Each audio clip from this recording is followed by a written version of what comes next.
Hello, dear students. I am Yogi Dharmesh, and today I am going to discuss some of the important MCQs from civics section, which has maximum possibility to come in your CBSE board exam. So, without wasting any time, let's start our session. The first question is Belgium solved its problem successfully by Belgium solved its problem successfully by developing the power sharing mechanism, B. Respecting the interest of a majority community, C. Both A and B, D. None of the above. Belgium ने वहाँ पे अपने problem को solve किए हैं कैसे? A. Developing the power sharing mechanism, वहाँ पे बेल्जियम ने पावर शेयरिंग मैकेनिज़्म डेवलप किया था. B. Respecting the interest of a majority community, क्या वहाँ पे मेजॉरिटी जो कम्युनिटी है उसे ख़ास रिस्पेक्ट मिल रहा था with respect to minority community, या C. Both A and B, या D. None of the above. मैं इस सारे क्वेश्चंस का आंसर आपको बताते रहूँगा क्योंकि बहुत कम समय बचा हुआ है आपके पास. बस इस सारे क्वेश्चंस को आप बस देखें और पहले कोशिश करें इसका आंसर देने के लिए. बेल्जियम ने वहाँ पे अडॉप्ट किया था कौन सा मॉडल, अगर आपको पता है तो बताइए. बेल्जियम ने वहाँ पे कौन सा मॉडल अडॉप्ट किया था पावर शेयरिंग के लिए? और आप कमेंट सेक्शन में बता सकते हैं कि बेल्जियम ने कौन सा मॉडल उन्होंने अडॉप्ट किया था. और इसका आंसर मैं आपको बता दूं, इसका आंसर होगा A. Developing the power sharing mechanism, क्योंकि बी जो है वो रॉन्ग है. वहाँ पे इक्वलिटी वहाँ पे दिखाया गया था बोथ मेजॉरिटी और माइनॉरिटी के लिए. चलिए अब क्वेश्चन नंबर 2 देखते हैं. Prudential reason of power sharing stress more on. Prudential reason of power sharing, power sharing क्यों इम्पॉर्टेंट है? It is important because of two reasons, prudential reason and moral reason. Question आते हैं कि why power sharing is very very important. तो power sharing is important because of two reasons, one is prudential reason and one is moral reason. तो यहाँ पे question है prudential reason of power sharing stress more on A. reducing the possibility of conflict between various social groups, B. a fair chance to majority, C. both A and B, D. none of the above. बहुत simple question है ये. अगर आपको पता है prudential reason क्या है तो आप इसको सॉल्व कर सकते हैं. मोरल रीज़न ये कहता है कि पावर शेयरिंग इम्पॉर्टेंट है because it is the spirit of democracy. और प्रूडेंशियल रीज़न कहता है कि पावर शेयरिंग इज़ रिक्वायर्ड और needed because it reduces the possibility of conflict between various social groups. तो आपका आंसर ए बिल्कुल सही है. इसके बाद सी आइए question number 3. Belgium shares borders with France, the Germany, Netherlands and. Belgium अपना जो बॉर्डर है वो शेयर करता है फ्रांस, जर्मनी, नेदरलैंड्स और किसके साथ में? इंग्लैंड, नॉर्वे, लक्समबर्ग और इटली. नौ ये स्ट्रेट फॉरवर्ड क्वेश्चन है, इसका आंसर आप खुद दे सकते हैं और कमेंट सेक्शन में भी आप चाहें तो आप इसका आंसर दे सकते हैं. Now question number 4. 20% of the people of Brussels speak what. Brussels यहाँ पे पूछा गया। आप ध्यान से क्वेश्चंस जब भी आपको मिलें आप उसको ध्यान से पढ़ें, गलती नहीं करें। ब्रुसेल्स यहाँ पूछा गया है और बेल्जियम, जो बेल्जियम का कैपिटल है ब्रुसेल्स, दोनों में अलग अलग परसेंटेज है। ब्रुसेल्स में अलग परसेंटेज है और इतनी कंपोजिशन अलग है और पूरे बेल्जियम का इतनी कंपोजिशन अलग है। अगर आप बेल्जियम की बात करेंगे तो लगभग 59% जो वहाँ पे पीपल हैं वो बोलते हैं डच। लगभग 59% डच और 40% ही वहाँ पे फ्रेंच। एज पूरे बेल्जियम की बात मैं बता रहा हूँ। और जब आप ब्रुसेल्स से पूछा, ब्रुसेल्स के बारे में हो तो, और जब ब्रुसेल्स के बारे में बात हो तो फिर ब्रुसेल्स में 20% वहाँ पे डच है, डच यहाँ पे माइनॉरिटी है। और 80% वहाँ पे है, 80% वहाँ पे है फ्रेंच। ब्रुसेल्स में फ्रेंच 80% है और ब्रुसेल्स 20, और डच जो है वो 20% है ब्रुसेल्स में। तो आपको ये ध्यान रखना होगा, ब्रुसेल्स में कंपोजिशन अलग है और बेल्जियम का अलग कंपोजिशन है। इसके बाद क्वेश्चन नंबर 5 में आइए। Transfer of power from central और state government to local government is called. Straightforward question है ये। इसे क्या कहते हैं? A distribution, B decentralisation, C coalition और D segregation. Now this question will all should be given by you all. So I'm just waiting for your answers in the comment section. Question number 5. अब question number 6 में आइए। What is included in the concurrent list? 3 list हैं, आपको ध्यान रखनी होंगी। Union list, state list और concurrent list. कौन कौन से सब्जेक्ट्स हैं यूनियन लिस्ट में, कौन कौन से सब्जेक्ट्स हैं स्टेट लिस्ट में और कौन से सब्जेक्ट्स हैं कॉन्करेंट लिस्ट में, ये आपको ध्यान रखने हैं। इसको अच्छे से पढ़ना है। इसमें पूछ रहा है कौन सा कॉन्करेंट लिस्ट में इंक्लूड है। ए बैंकिंग, बी पुलिस, सी ट्रेड या डी एजुकेशन। तो this will be concurrent list में कौन सा विषय है? that is education. Education is in the concurrent list. concurrent list का मतलब होता है कि वहाँ पे स्टेट गवर्नमेंट भी लॉ बना सकता है और सेंट्रल गवर्नमेंट और यूनियन गवर्नमेंट भी वहाँ पे इस विषय में लॉ बना सकता है। अब आइए क्वेश्चन नंबर 7 में। Constitution of India provided how many tier system of government?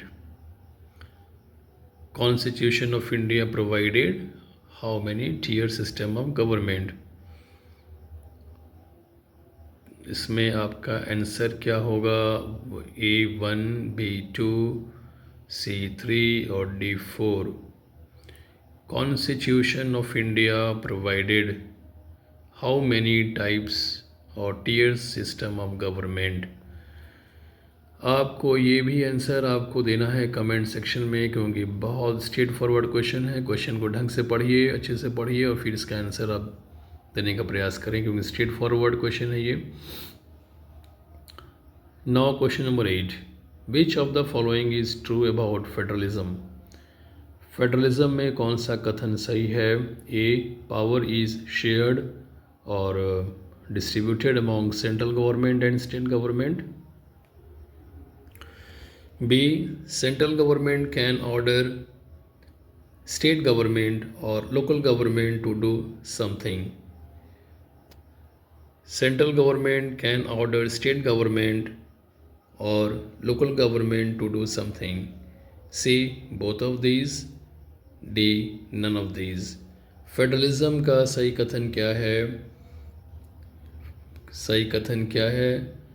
तो आपको ध्यान रखना है कि यूनिटरी सिस्टम में और फेडरलिज्म में क्या अंतर है।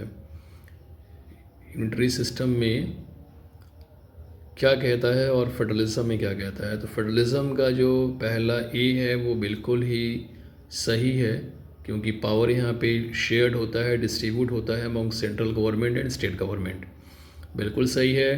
बी स्टेटमेंट को देखेंगे, central government can order state government और local government to do something.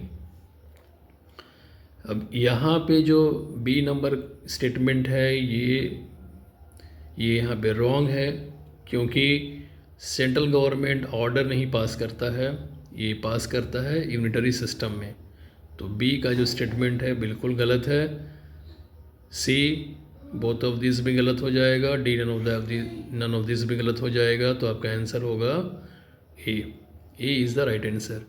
Now come to question number 9। Which of the following is an example of holding together federations? Now, जो federalism है that is of two types. One is holding together federations and one is coming together federations. तो holding together federations में कौन सा example होगा?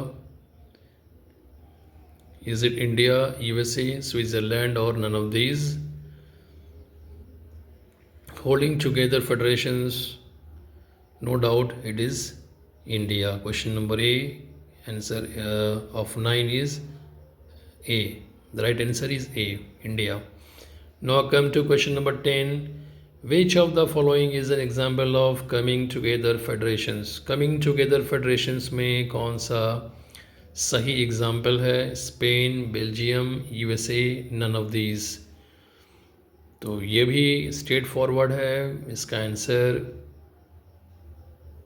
Spain Belgium जो है वो इंडिया का एग्जाम्पल्स में आता है, होल्डिंग टुगेदर में आता है। लेकिन अगर आप यूएसए देखेंगे तो ये जो है कमिंग टुगेदर फेडरेशन है। तो सी जो आंसर है वो राइट है, 10 का सी आंसर राइट है। 11 which subject is included in the state list? मैं बता रहा था कि यूनियन लिस्ट है, स्टेट लिस्ट है और कॉन्करेंट लिस्ट है। तो स्टेट लिस्ट में कौन सा सब्जेक्ट है? A agriculture, B irrigation, D C police या डी ऑल ऑफ दीज। तो इसमें जो है वो तीनों ही आता है स्टेट लिस्ट में, चाहे एग्रीकल्चर हो, इरिगेशन हो या पुलिस हो, ये ऑल ऑफ दीज होगा। ये सभी के सभी आते हैं स्टेट लिस्ट में। Question number 12. Besides Hindi, there are how many other languages as recognized as scheduled languages by the Constitution? Besides Hindi, question को ठीक से पढ़ें। Besides हिंदी, हिंदी के अलावा कितने सारे लैंग्वेजेस हैं जो शेड्यूल्ड लैंग्वेज में आते हैं? Is it A 21, B 24, C 18 और D 22? Now this question is also very easy, so try to give the answer in the comment section. Is it A 21, B 24, C 18 or D 22? Now come to question number 13. Some states were created not on the basis of language but to recognize differences based on culture, ethnicity or geography. इसमें कौन सा होगा?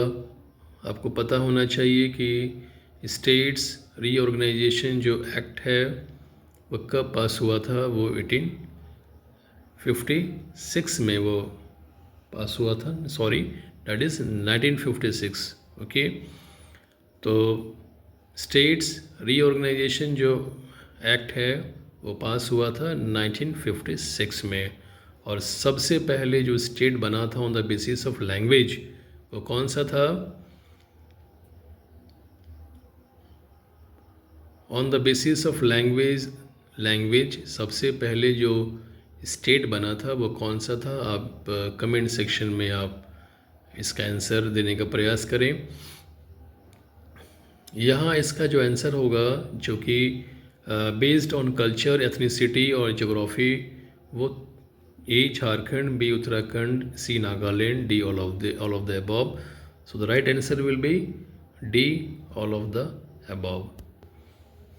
Now come to question number 14. What fraction of seats in local government bodies in panchayats and municipalities are reserved for women? Now let me repeat once more. These questions are my own handwritten notes. So these are very important one from the point of view of your CBSE board class 10 exams. So please go through this questions. इस questions को आप जो है miss ना करें, इसको देखें, इसको पढ़ें, इसको समझें, क्योंकि बहुत बहुत पॉसिबिलिटी है इस क्वेश्चंस के आने की. इसलिए मैं बार बार कहता हूँ आप लोगों को कि मेरे जो वीडियोस हैं प्लेलिस्ट में हैं, इसे आप लोग देखें.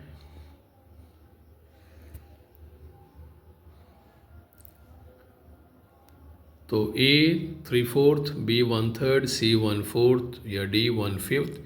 ये भी बहुत इजी क्वेश्चन है. इसका आंसर होगा B 1/3. 1/3 जो है रिजर्वेशन है for women. Now 15th question number 15th. Who believed that politics must be guided by ethics drawn from religion? Who believed that politics must be guided by ethics drawn from religion?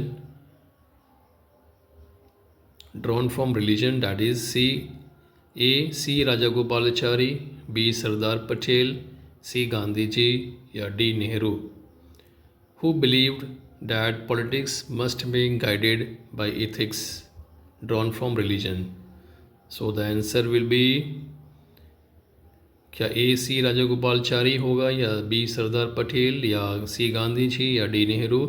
तो इसका सही answer होगा C. Gandhi ji. Now question number 16. The representation of women in different state assemblies is.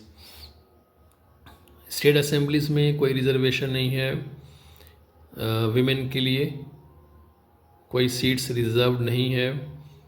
तो जो representation women का है वो बहुत कम है. कितना कम है आपको इस ऑप्शंस को देखना है. A less than 5%, B more than 10%, C between 5% to 10%, D more than 20%. तो इसका आंसर बहुत सिंपल है. इसका आंसर होगा A less than 5%.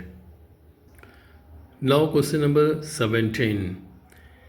A party that secure at least 6% of the total votes in the Lok Sabha elections or assembly elections in the 4 states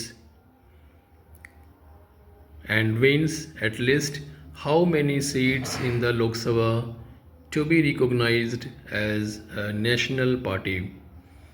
national party बनने के लिए जो क्राइटेरिया है वो है 6% of the total votes in the Lok Sabha elections. उस party को secure करना है 6% of the total votes in the Lok Sabha elections, या 4 स्टेट्स का जो असेंबली इलेक्शंस होता है उसमें 6% सिक्योर करना है, आइदर लोकसभा और assembly elections in the 4 states. और इसके अलावा सेकेंड जो क्राइटेरिया है वो है कितने सारे सीट्स, कम से कम कितने सीट्स उसको विन करना है उस पार्टी को. Then only that party will be recognised as a national party. क्या वो 1 सीट है या 2 सीट्स या 3 सीट्स या 4 सीट्स? अगर आप पढ़े हैं अच्छे से तो इसका आंसर आप दे पाएंगे. A 1 सीट, 2 सीट्स, 3 सीट्स और 4 सीट्स. इसका राइट आंसर है D 4 सीट्स. 4 सीट्स, कम से कम एटलीस्ट 4 सीट्स उसको विन करना है to get recognised as a national party. Now come to question number 18. Indian National Congress INC is one of the oldest parties in the world, founded in.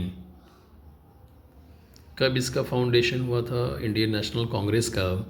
A 1881, B 1882, C 1884 या D 1885? ये भी बहुत easy question है। इसका सही answer है D 1885। Now question number 19।